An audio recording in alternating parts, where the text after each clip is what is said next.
ഞാനിപ്പോൾ നിൽക്കുന്നത് കൊണ്ടോട്ടി എയർപോർട്ടിൻ്റെ പുതിയതായിട്ട് മണ്ണെടുത്ത് പുതിയതായിട്ട് റൺവേ പണിയാനുള്ള വർക്ക് നടന്നുകൊണ്ടിരിക്കുകയാണ്. ഇത് നമ്മൾ എയർപോർട്ട് ക്രോസ് റോഡാണ്. ഇവിടെ എയർപോർട്ട് ക്രോസ് റോഡ് ബന്ധാക്കിയിട്ടാണ് അവർക്ക് റോഡ് പണിയാൻ പോകുന്നത്. ഒരുപാട് വണ്ടികൾ ക്രോസ് ചെയ്യുന്ന റോഡാണ് നമ്മുടെ ഈ എയർപോർട്ട് ക്രോസ് റോഡ് എന്ന് പറയുന്നത്. കൊണ്ടോട്ടി കാലിക്കറ്റ് എയർപോർട്ടിൻ്റെ അവിടെ ഇപ്പോൾ വർക്ക് ത്വരിതപ്പെട്ട് നടന്നുകൊണ്ടിരിക്കുകയാണ്. അപ്പോൾ അതിന് ബദലായിട്ട് റോഡ് സംവിധാനം പോലും അവർ കണ്ടിട്ടില്ല. അങ്ങനെയാണ് അവരിപ്പോൾ റോഡ് പണിതുകൊണ്ടിരിക്കുന്നത്, ഈ എയർപോർട്ടിൻ്റെ റൺവേ പണിതുകൊണ്ടിരിക്കുന്നത്. അപ്പോൾ അതിൽ റോഡിൻ്റെ സംവിധാനം വേണമെന്നുള്ളവർ എല്ലാവരും ലൈക്ക് ചെയ്യുക, ഷെയർ ചെയ്യുക. കൊണ്ടോട്ടിയിൽ നിന്നല്ല എല്ലാ ഭാഗത്തു നിന്ന് വരുന്ന ആൾക്കാർക്കും എയർപോർട്ട് ക്രോസ് റോഡ് വലിയൊരു ഉപകാരമായിരുന്നു. ഇപ്പോൾ അതിനൊരു ബദൽ സംവിധാനം കാണാത്ത രീതിയിലാണ് അവരുടെ വർക്ക് നടന്നുകൊണ്ടിരിക്കുന്നത്. വർക്ക് നടന്നുകൊണ്ടിരിക്കുകയാണ്. JCB ഉണ്ട്, അവരുടെ വണ്ടികളൊക്കെ വന്ന് നിൽക്കുന്നുണ്ട്.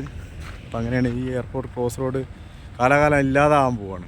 നമ്മളെല്ലാവരും ഒന്ന് ഉത്സാഹപ്പെട്ട് പ്രവർത്തിച്ചാൽ ചിലപ്പം ആ റോഡ് നമുക്ക് നിലനിർത്താൻ കഴിഞ്ഞേക്കാം. ഈ റോഡല്ലെങ്കിൽ ബദൽ സംവിധാനം നമുക്ക് കൊണ്ടുവരാൻ കഴിഞ്ഞേക്കാം. ഓക്കെ, നിങ്ങളെല്ലാവരും ഷെയർ ചെയ്യണം, ലൈക്ക് ചെയ്യണം.